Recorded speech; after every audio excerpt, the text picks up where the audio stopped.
I feel like no matter what the question is, the answer for me, Barbie best. Barbie best. For sure. Yeah. So when in doubt, consult your Barble. Your Barble. Yeah. So Rachel, yes. What is your favorite Barbie hairstyle? This is the other, this is Barble Part 2. This doll looks unrecognizable in the canon of Barbie. And guess what?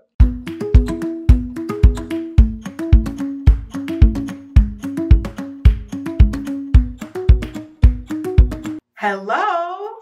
Hello. Hello. Hello. Welcome. Welcome back to our channel. This is so exciting. Christopher Johnson, I love your outfit. Do you? I love your outfit. Oh, thanks. I could not buy these for us because they're just so cute and it's so fun. There's never a wrong day to wear a Barbie vest, but today's a really good day for it. It is a really good day for it. And one of the things that I think about all the time is because one time you said, no matter what the question is, the answer is always blue eyeshadow. Yeah. I feel like no matter what the question is, the answer for me, Barbie vest. Barbie vest. For sure. Yeah. So speaking of Barbies and collecting and being a Barbie collector and a fan, one of the things that we talk about a lot is research and identifying things. That's a huge part of being a Barbie collector. Totally. There are so many things to know about Barbie, and you kind of learn something new all the time. Even if you are a longtime collector, there's always something new to kind of unearth about her. There's a lot to learn about today. There's a lot to learn about. So Christopher, I asked him if he could please bring some of his favorite references, and then he also found a reference that was here that he's been searching for forever. Yeah, we got some good stuff here. Yeah, century. We have a lot of references. So we're going to be doing a video on my favorite references for antique and vintage dolls across the board. We might have to break that down into several videos, but today, what are we doing? Today, we're focusing on all of that for Barbie.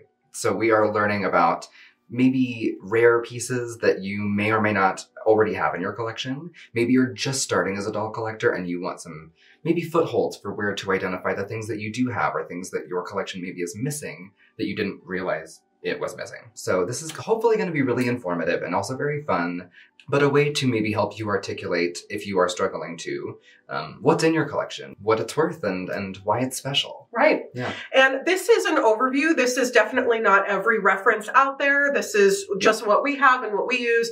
You know, take it with a grain of salt, take what you love, leave the rest.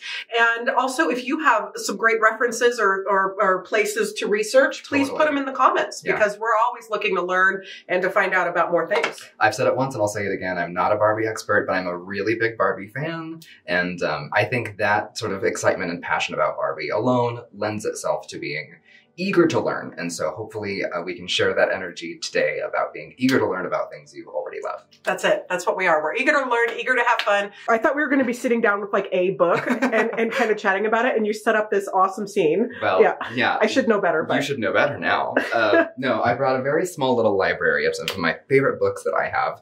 And also some books that you have that I think are really valuable just to like day in and day out have maybe a stronger vocabulary about Barbie and maybe about your collection.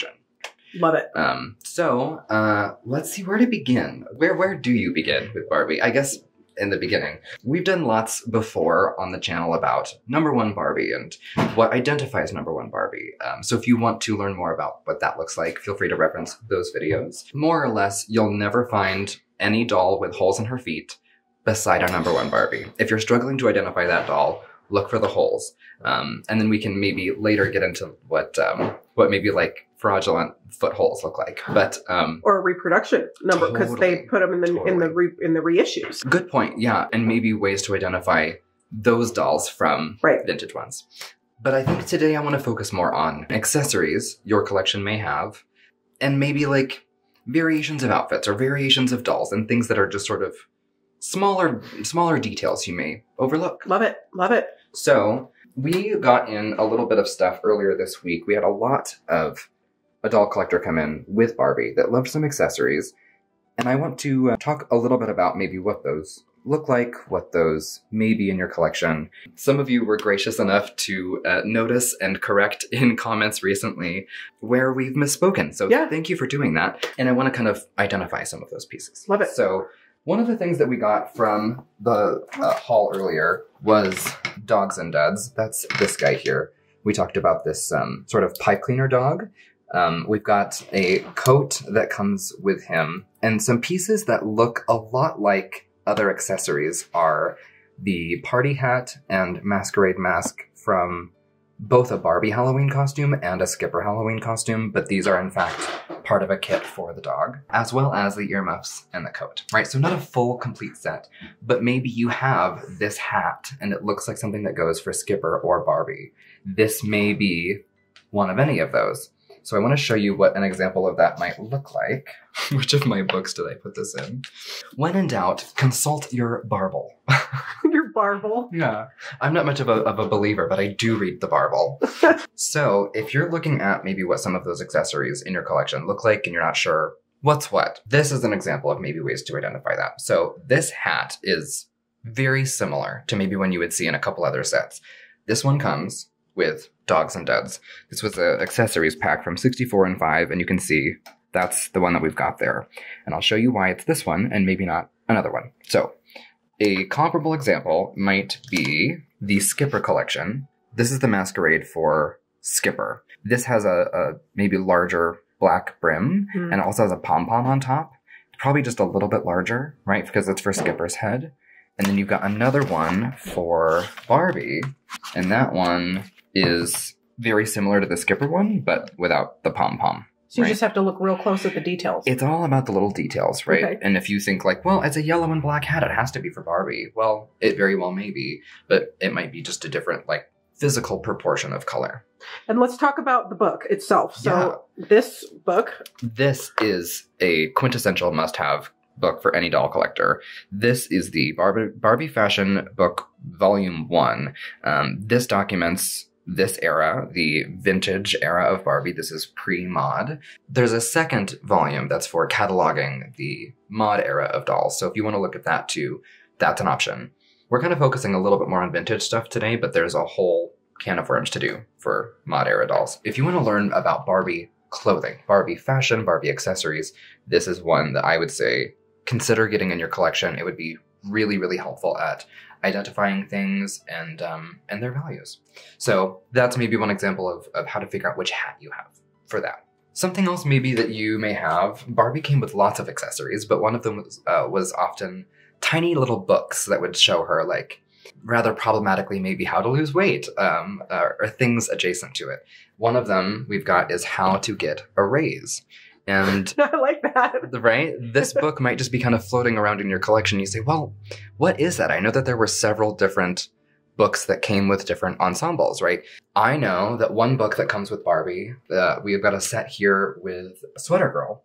This collection has several variations, right? This outfit first debuted in '59 with #1 Barbie dolls, but it also was so popular that it came in different colors and they renamed that set. So later on, you've got Knitting Pretty that came in a cobalt blue and kind of like a bubblegum pink. And rather than having an orange sweater with a gray skirt, you would have all pink or maybe all blue. That set comes with lots of things. It comes with a how to knit book.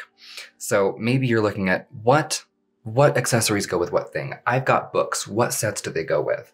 Well, perhaps that's an obvious example. How to knit might come with Knitting Pretty, right? Sweater Girl. But something else I want to show is that this is a reproduction of the original booklet that would have come with this ensemble. This is advertised with red shoes, but she only ever came with black shoes. The booklet itself, the language in it doesn't actually specify. It just says open toe pumps, right? So maybe by this you're thinking, well, it's advertised as red shoes. Shouldn't that be what I'm looking for as a collector? Maybe, but maybe not. One way to verify that would be to consult your Barble. Say it with me. Barble! We should turn it into a drinking game. Yeah. If it wasn't, the morning. You know, I won't stop you. If you're playing at home, this is your invitation. Yes. I've got bourbon waiting for me. Sweater Girl is here, right? And we can see that it comes with your scissors, with your bowl of yarn with needles. That's a kind of a detail that are often missing, right? You may find the bowl with yarn balls, but maybe it's missing those teeny tiny little nails serving as needles. Be sure you're looking for those. This features the book, and it also features black open toe pumps. And this will tell you here, like, what actually came with this set? How was it advertised versus how was it sold? and maybe the ways that varies. So as another example, right, you can see this book is the one that came with this outfit. To cut to the chase, this comes with Barbie Babysits. I think I've pinpointed that somewhere. But I hope that that's illustrative and showing you, like, there are many things that could be mixed and matched as a collector and you wouldn't really know the difference. But if you're trying to get a complete set of something, it's all in the details. All in the details. Next to Knitting Pretty, or Sweater Girl, rather, I've got one of my personal favorite sets. We spoke about this in our last video with the lot that came in. This is Terry Togs on a later edition Ken, and it has a bunch of other kind of small, silly accessories. So he comes with a bath towel, embroidered with, you know, his, naturally. He's got the robe with a monogram of Ken on it, and then some slippers. But he also comes with some other sort of funny little details. So he's got a comb, he's got a bar of soap, and he's got a razor.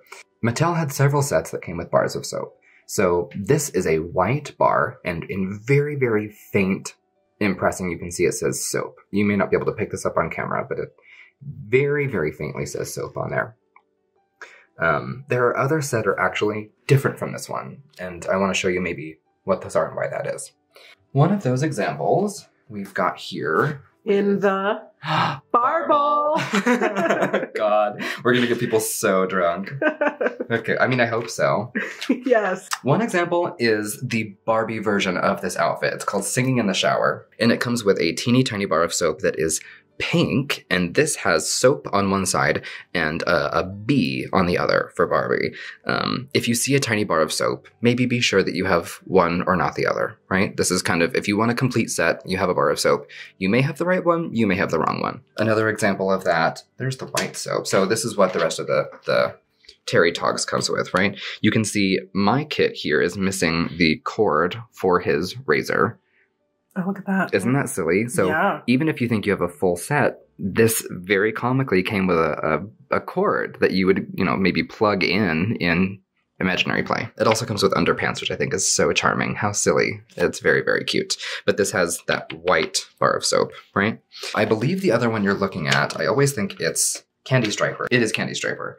Comes with a bar of soap as well. But this is the pink bar. So again, be sure that you've got maybe the right one for the right set.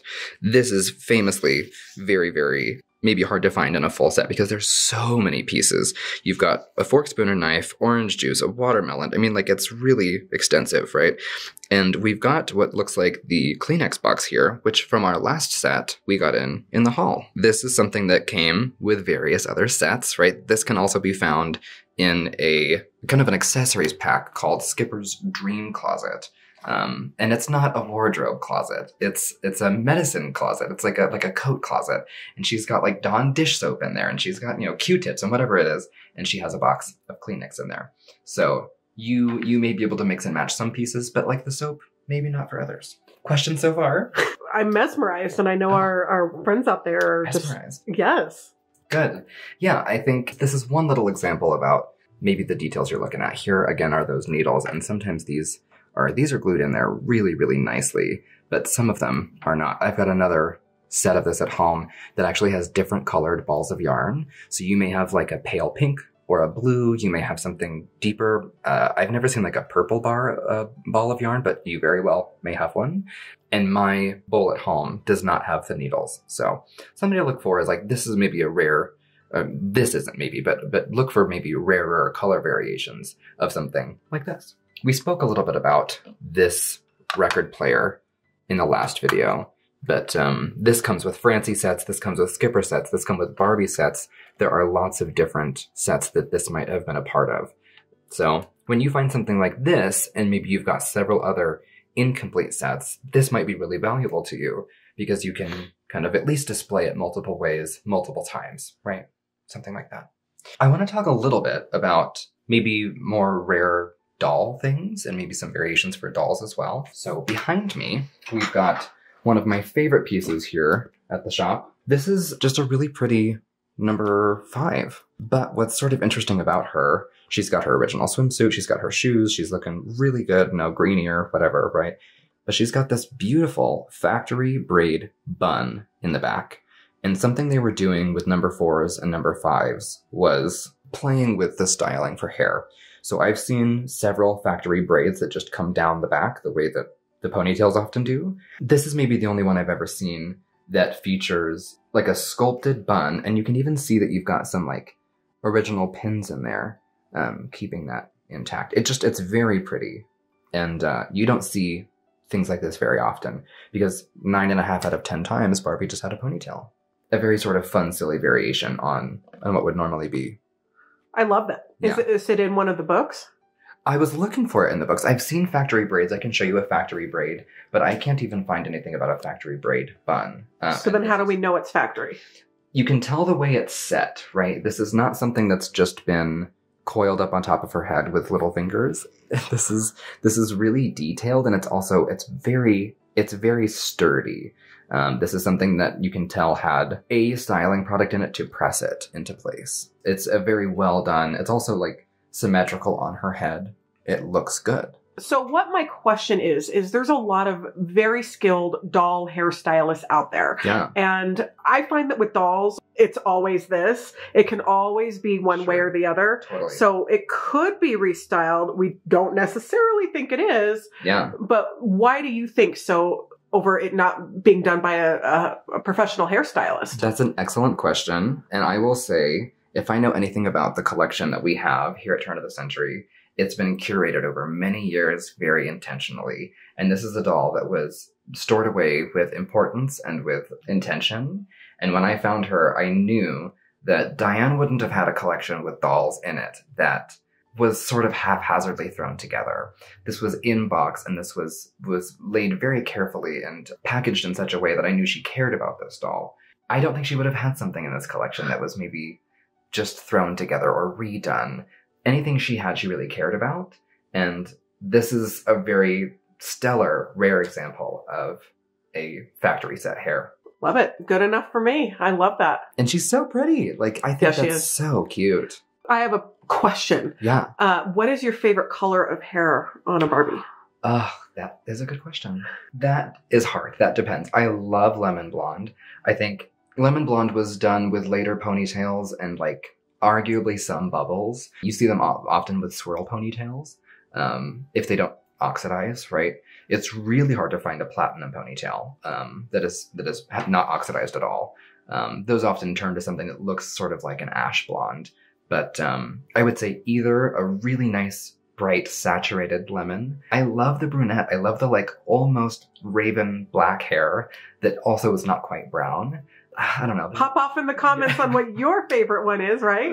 Totally. It's hard. It's hard. And there's also like an asterisk to that too, is right. Like, it depends on what doll you have. Because if you've got a doll that's one of the earlier editions, sort of an alabaster skin that has paled over time, I think blonde on that complexion is so beautiful because it almost looks red.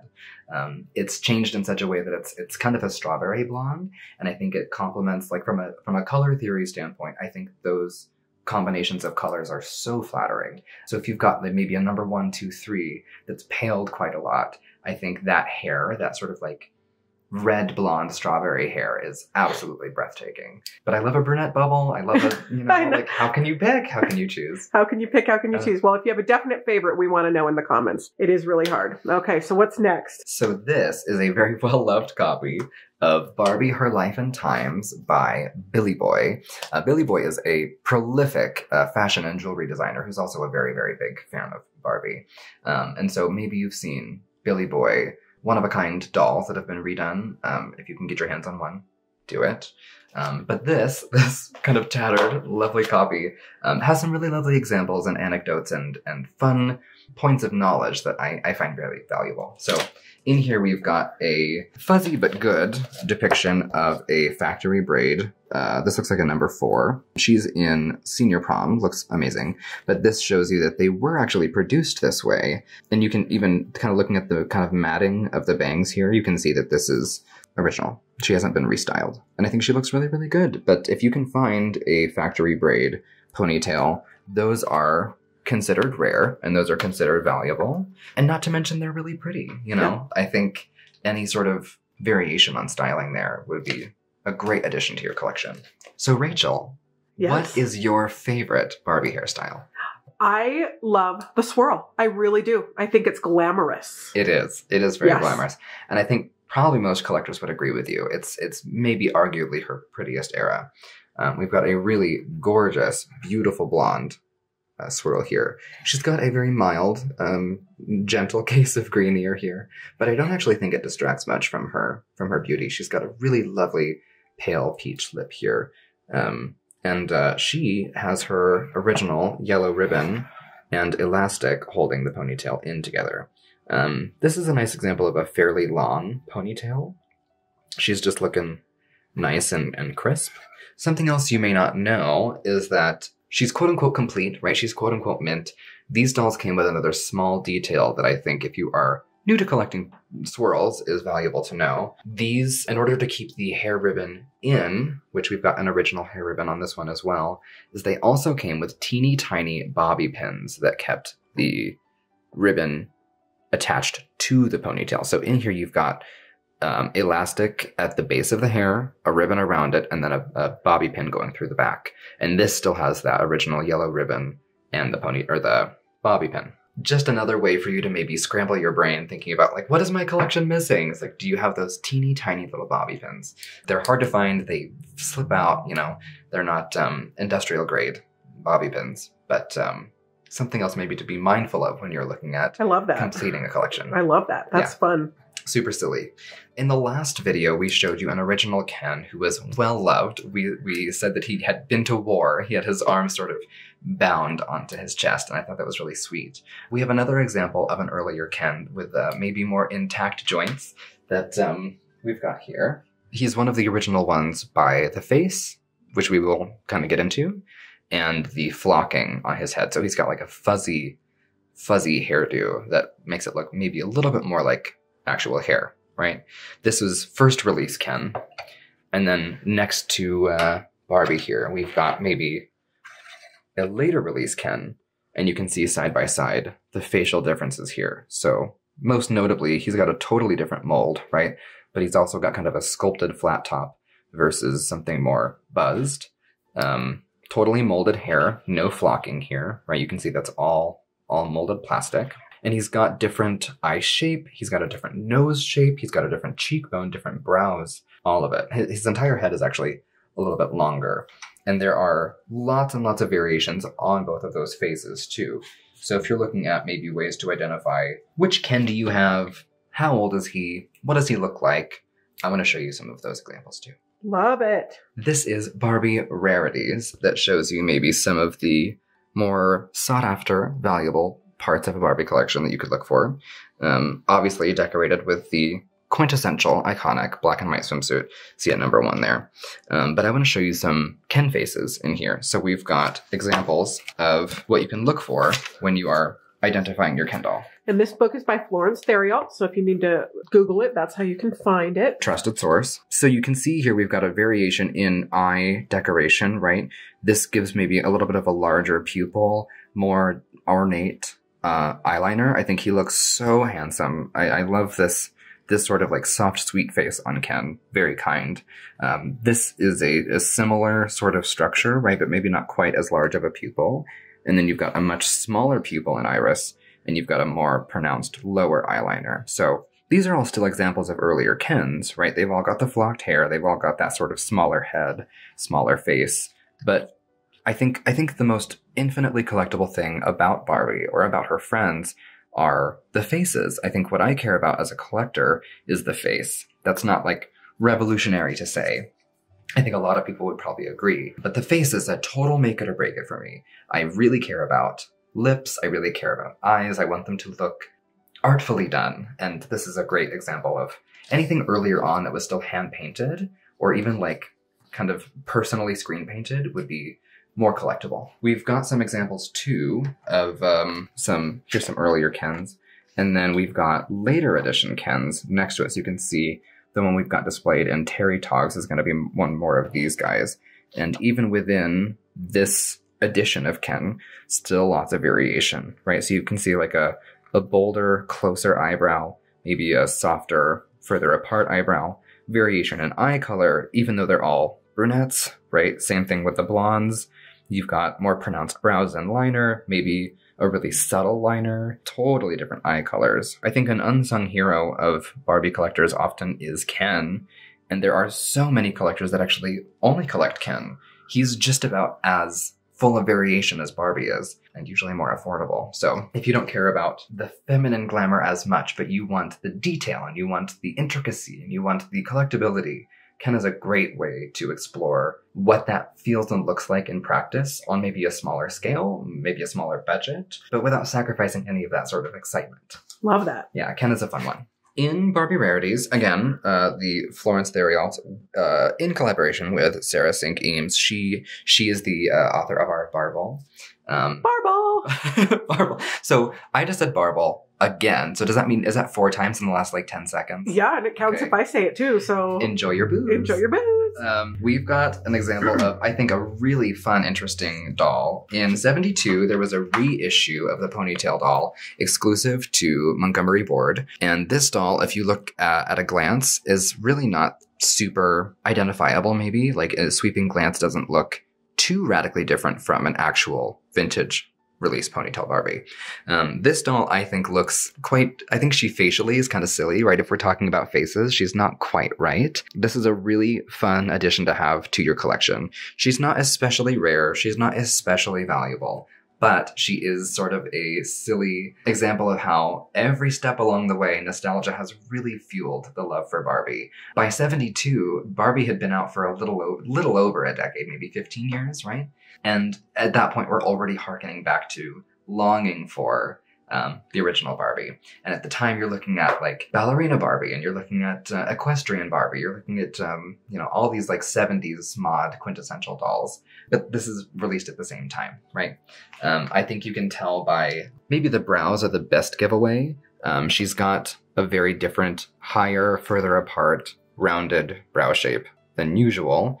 And she's also got maybe a little bit smaller of a mouth, right? Just a little bit. The body markings on this obviously would give it away as well. One thing Mattel has been very good about over the years in releasing re-releases is to ensure that you're giving very clear markings as to what is a reproduction on the body and what isn't. So if you run into this and you think like, wow, I've got like a really nice vintage doll, you may, but also like check the body because you may not. I think she's fun and pretty, but is not vintage. And if you like reproductions, she's a great one to have because she was the first reproduction you could get. Speaking of other kind of fun, silly, off-the-wall dolls, this is one of my favorite books. This is Barbie Around the World, and this documents many dolls, many eras of Barbie. That's kind of hard to pronounce, so we're just going to show it on the screen. Thank you. August Niak?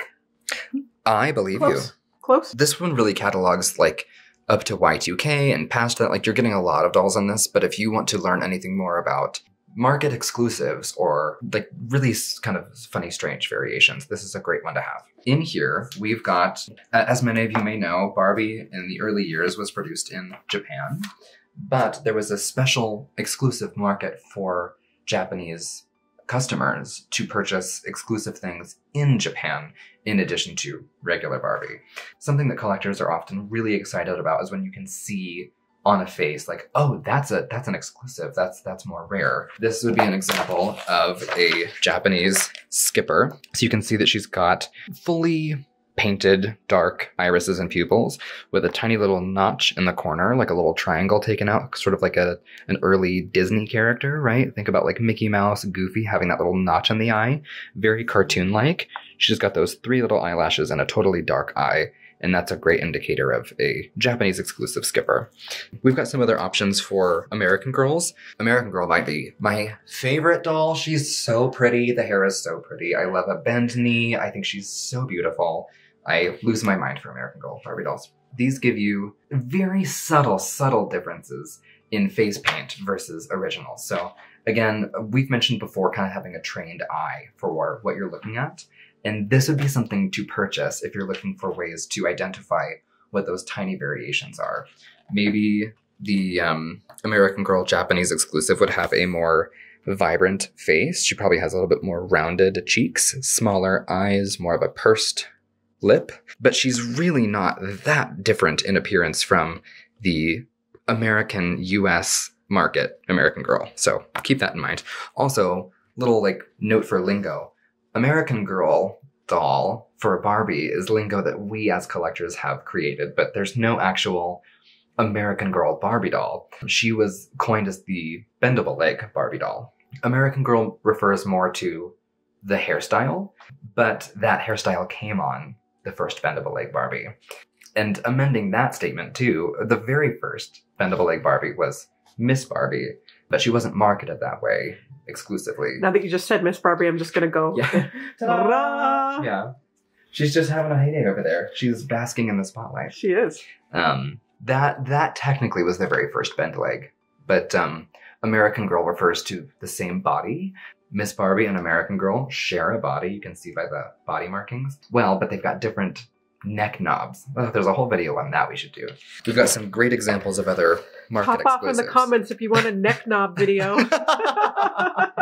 I'm never living that one down. I love that. Japanese exclusive Francie, I think, is so pretty. She has this really sort of doe-eye, large expression on her face, and she's got sort of a bright white iris, or pupil rather, as opposed to a darker one. Gives her this very sort of cartoonish, anime-inspired, beautiful, sort of soft, serene expression. This, I think, is such a fun example of a weird variation. This doll looks unrecognizable in the canon of Barbie. And guess what? It's Midge.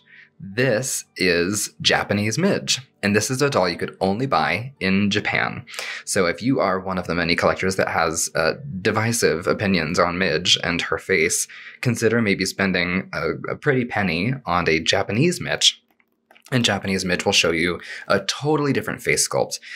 In fact, the head only came with sculpted hair, so she never came rooted. If you already had a wig wardrobe for either Barbie or US market Midge, you could wear those wigs on this doll. But she's completely unrecognizable. She's a totally different doll. And I think she really spoke to something familiar in the Japanese doll market. It felt much more accessible, I think, and she did very well there.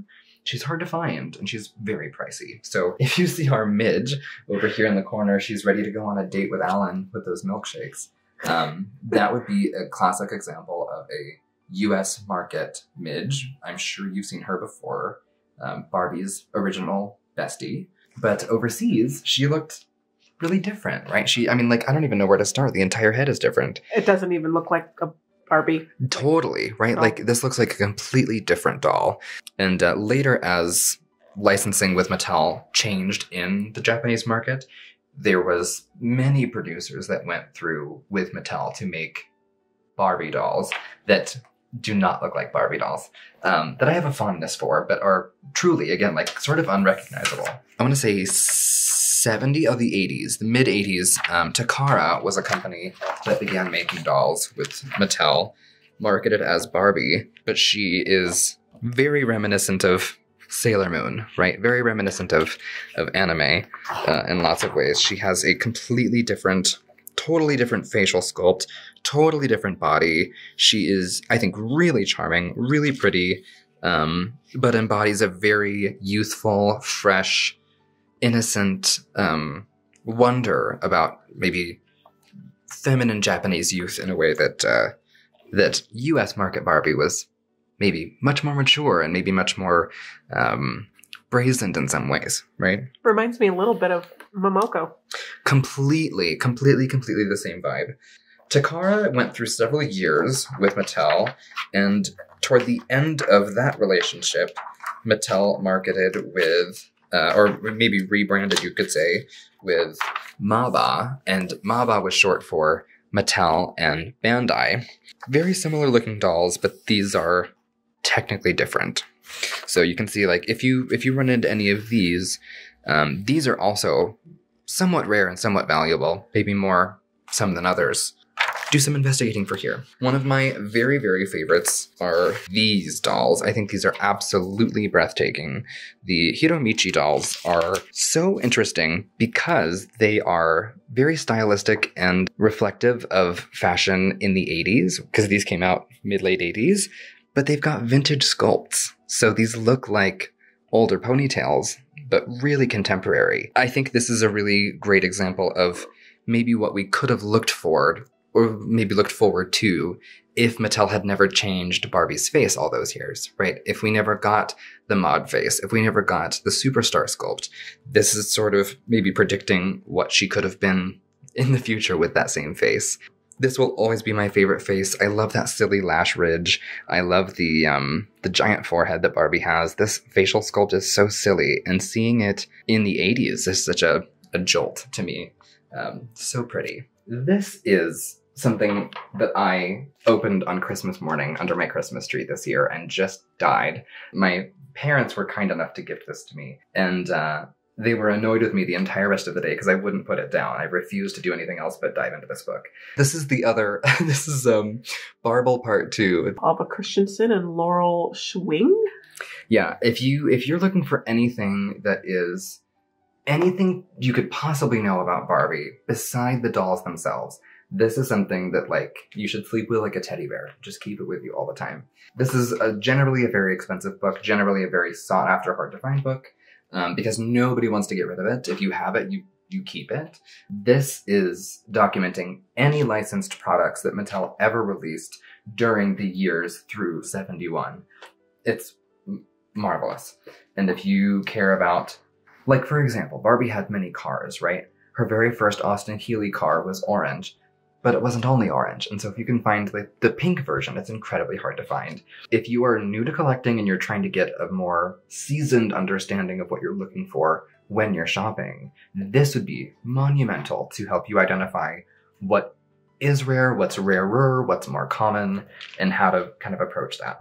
Forever ago, we spoke about the Susie Goose bed set that I have such a fondness for.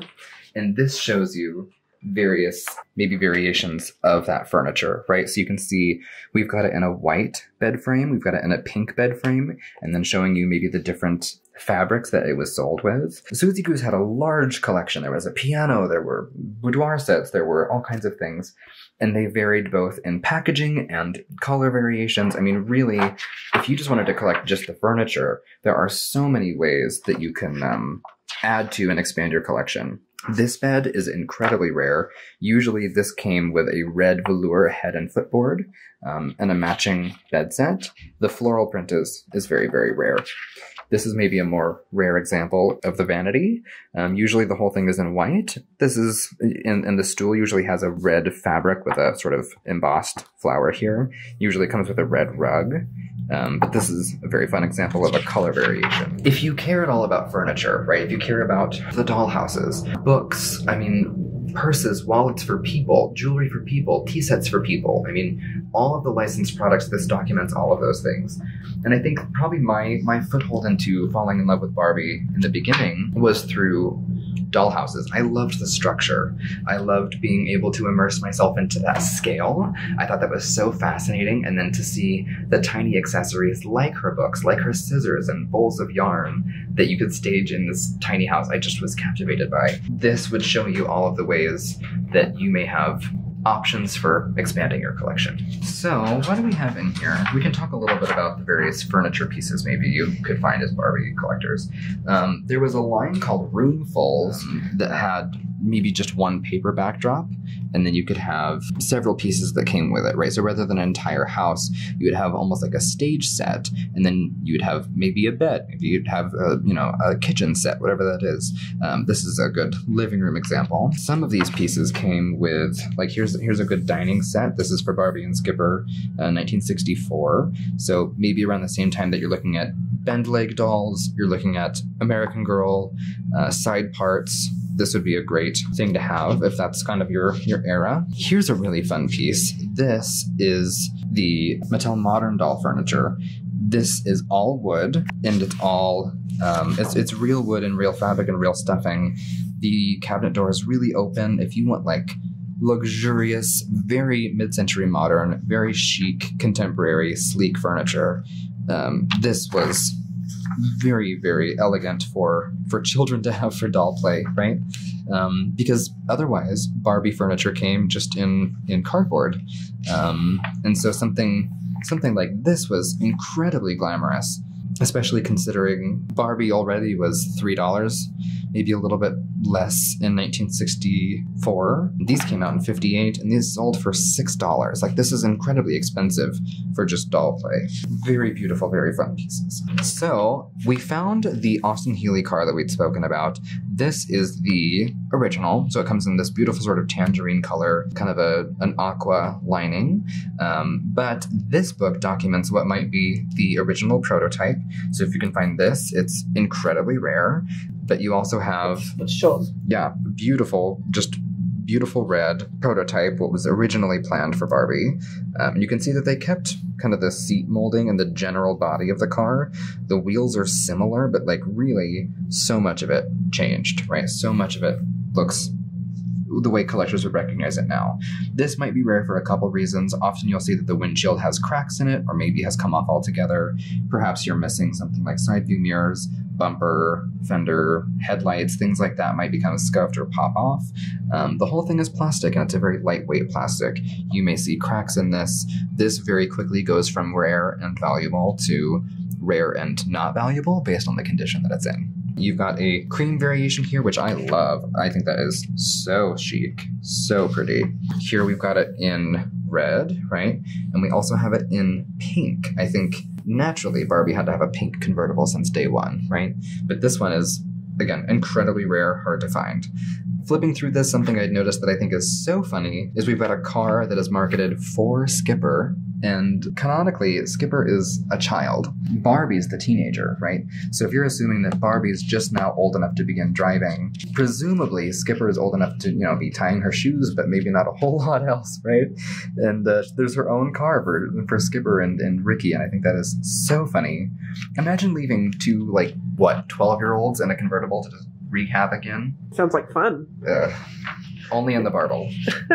This one is so fun. I've seen one of these before, and it's hard to find in good shape, but the hot rod is a real sort of flex for Ken. You know, if he wants to go out on the town dragging. There are so many sort of little teeny tiny plastic details in this that, again, pop off, break, crack, etc.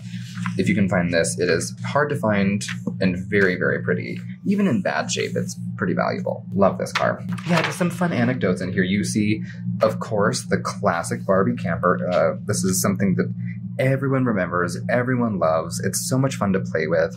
We have one here at the shop that is very well loved, and for good reason. You know, it's so cute. Again, very immersive, imaginative child play. And then some variations on it, naturally. Some other releases. Beach Bus is very, very cute. I love the umbrella that it comes with. Like, that to me is so mod, so 70s. An airplane, naturally. There are lots of... I remember that. I think my mom had one of these sitting around. I've seen this before. Yeah, a speedboat. The Skipper Barbie speedboat. I know that there's another one for Barbie and Alan. That one's fun. Something, again, that kids everywhere knew and loved was the friendship. I love the wordplay with this toy. It's an airplane, but friendship is so, I think, dating of the time to call it a ship. And the whole thing is like soft vinyl, so it's stiff enough to stand upright, but not much else. Very, very fun pieces in this one. And for our last example, we're back to the Barble. In here, again, documenting just about everything you could know for Barbie fashion. This is a beautiful example of Plantation Belle. I actually think that this photograph shows, I would imagine, a pink, either piece of fabric or paper or something underneath this gown. It's a really vibrant, saturated pink for the way you usually find this. It's generally quite pale, almost looks white. So I think there's probably either been a re-dyeing or something laid underneath it. But here you can see all the things that this comes with. You've got the petticoat, you've got a beautiful lace hat, the purse, you've got a rare, called a snake bracelet. This wraps around, coils around her wrist twice on a spring. Both the bracelet and the graduated pearls are pink pearls. So, many Barbie sets came with white pearls. Be sure that if you're looking to complete this set, that the earrings, necklace, and bracelet are, in fact, the right color. And the reason why we're showing Plantation Belle is because we have one here. Isn't she beautiful? This is a absolutely gorgeous #1 in her Plantation Belle. So you can see that she is not wearing jewelry. she could have the earrings, necklace, and bracelet here. But she does have the petticoat, she has the dress, she's got the gloves, and she's got her purse. So she's just about there. And honestly, this doll in it, I don't think she's missing anything. She's absolutely captivating to look at. And I don't know how you don't see this and just lose your mind. I think she is absolutely beautiful. And she gets to be my work bestie all the time. Your work bestie. Just to come in and say, hello, Barbie, every day. Love it. Yeah, a very sort of intricate set that has many, many details in addition to so many of these. Like, we could truly spend hours talking about each and every ensemble, but we won't bore you to death today. We'll get back and maybe talk more about some other rare pieces in a second version of this video sometime. Well, I was not bored. I just filmed all of this. It was so fun. I learned a lot. Let us know in the comments if you learned a lot and if you'd like to see more videos from Christopher Johnson. You did such a good job. Thank you very much. Thank you. All coffee. Yes. I'd be nothing without it. I love it. It's wonderful. We love listening to you, and it's just fantastic. So thank you. Good job. Yes. Appreciate everyone and all the wonderful comments that you continue to leave for both of us. Yes. I feel so warmly received by the channel and by the community. So thank you for watching. Thank you for returning. Thank you for all of your kind words. And thank you for tuning in next time in advance. Yeah, we'll see you next time. Enjoy your booze. All right. Bye.